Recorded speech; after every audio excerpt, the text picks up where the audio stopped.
Comment faire une bonne maintenance sur un convoyeur industriel? La première chose, c'est de lister les éléments qui sont critiques. On a le tapis, les deux rouleaux, les roulements associés au rouleau et le moteur électrique avec son motoréducteur. Pour le tapis, c'est assez simple, il suffit juste de vérifier s'il est endommagé.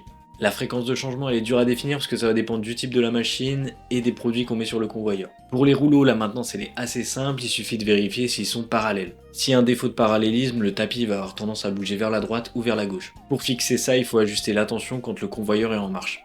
En général, sur un convoyeur, il y a 4 roulements, 2 par rouleau. C'est souvent des roulements à billes qu'on appelle yard, c'est-à-dire avec une protection, un housing. Normalement, c'est des roulements qui sont très résistants, mais bon, il faut toujours les contrôler. Ce que vous pouvez faire, c'est les nettoyer, et si vous voyez qu'il y a du jeu, il faut les remplacer. S'ils sont bien entretenus, c'est-à-dire bien graissés et propres, ils peuvent tenir plusieurs années. Pour finir, on passe au moteur. Il faut vérifier les engrenages du moteur réducteur avec les roulements associés pour savoir si tout est ok.